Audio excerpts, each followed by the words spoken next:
বন্ধুরা ভিডিওতে আমি আপনাদেরকে দেখাবো কিভাবে একটি আপিল ভিডিও তৈরি করতে হয়।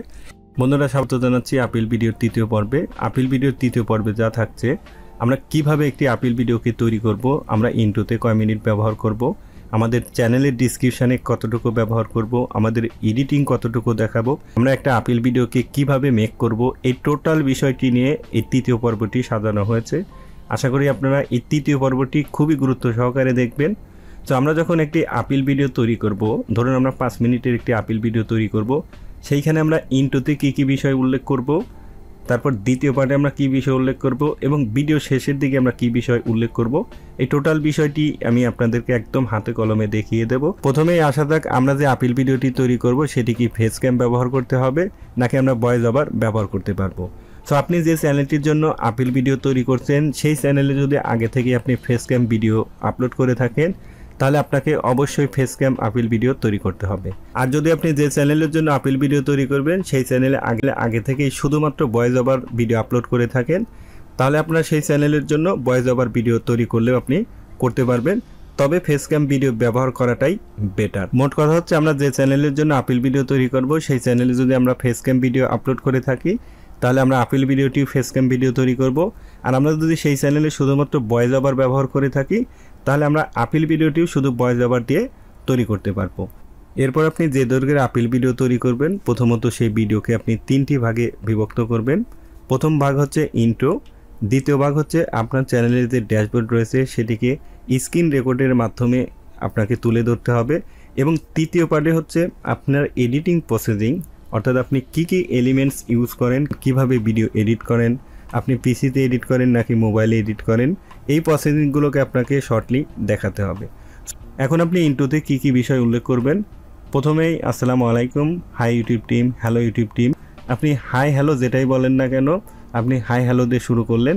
এরপর আপনার নাম বলবেন, তারপর আপনার চ্যানেলের নাম বলবেন, তারপর আপনার চ্যানেলের যে ক্যাটাগরি সেটা আপনি বলবেন। এরপর হচ্ছে আপনার চ্যানেলের যে ইউআরএল লিঙ্ক রয়েছে, অর্থাৎ আপনি যখন মুখে বলবেন দিস ইজ মাই চ্যানেল, তখন সেখানে আপনার ইউআরএল লিঙ্কটি শো করাতে হবে। আপনি মুখে বলবেন দিস ইজ মাই চ্যানেল, নিচ দিয়ে কিন্তু আপনার ইউআরএল লিঙ্কটি শো করবে, তবে সেটা যেন অবশ্যই 10 সেকেন্ডের বেশি হয় সেদিকে আপনারা একটু খেয়াল রাখবেন। তারপর আপনার চ্যানেলে ভিডিও সংখ্যা উল্লেখ করবেন, আপনি ইউটিউবে কতদিন যাবৎ কাজ করছেন সে বিষয়টি উল্লেখ করবেন, এবং এই ইন্ট্রোটি কিন্তু আপনাকে 30 বা 40 বা 50 সেকেন্ডের মধ্যেই শেষ করতে হবে, কারণ আপনি যদি ইন্ট্রোতে বেশি সময় নেন বাকি সময়গুলো কিন্তু আপনি কভার করতে পারবেন না। তাই আপনি চেষ্টা করবেন এই সমস্ত বিষয়গুলো আপনি 30, 40 বা 50 সেকেন্ডের মধ্যেই শেষ করতে।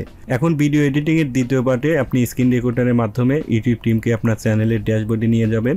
সেখানে আপনার চ্যানেলটি আপনি ওপেন করবেন, সেখানে আপনার চ্যানেলের প্লে লিস্টগুলো ওপেন করবেন, আপনি কিছু ভিডিও আপনি ওপেন করবেন। তার মানে টোটাল কথা হচ্ছে, আপনার চ্যানেলের যে কারিকুলাম রয়েছে সেখানে আপনাকে কিছু করে আপনাকে শো করাতে হবে। আপনি যদি আবার প্রত্যেকটা ভিডিও একটা করে দেখান, তাহলে কিন্তু এখানে অনেক সময়ের প্রয়োজন। তাই আপনি 2-1টা ভিডিও সেখানে জাস্ট আপনি ওপেন করে দেখাতে পারেন, এবং আপনার চ্যানেলে যদি আপনি ব্যাকগ্রাউন্ড মিউজিক ইউজ করে থাকেন, তাহলে আপনি সেটি ফ্রি মিউজিক ইউজ করেছেন কিনা সেটিও আপনাকে দেখাতে হবে।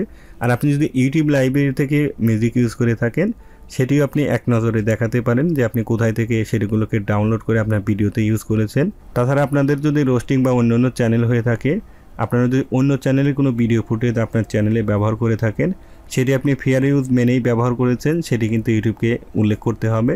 তাছাড়া যদি আপনি অন্য চ্যানেলে ভিডিও ফুটেজ আপনি ব্যবহার করে না থাকেন, তাহলে এই বিষয়টি আপনার দেখানোর কোনো প্রয়োজন নেই।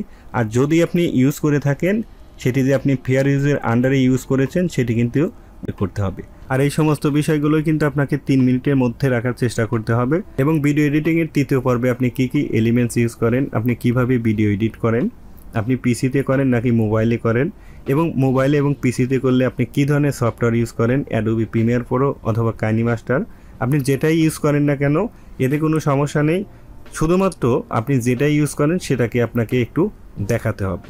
আপনি যদি অ্যাডোবি প্রিমিয়ার প্রো ইউজ করেন, এর আগে যে প্রজেক্টগুলো রয়েছে সেগুলো জাস্ট একটু স্ক্রিন রেকর্ড করে আপনি দেখাতে পারেন, অথবা আপনি যদি কাইনিমাস্টার ইউজ করেন, আপনার যে পূর্বের প্রজেক্ট রয়েছে সেটিকে জাস্ট একটু স্ক্রিন রেকর্ড করে সেটি আপনি তুলে ধরতে পারেন।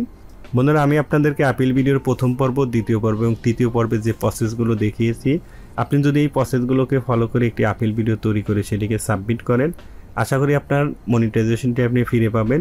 যদি কোনো কারণে আপনার আপিল ভিডিওটি ইউটিউব রিজেক্ট করে দেয়, সেই ক্ষেত্রে আপনার জন্য দ্বিতীয় যে অপশনটি রয়েছে অর্থাৎ এডিট ইওর চ্যানেল, এই অপশনটি কিন্তু আপনার জন্য খোলা থাকবে।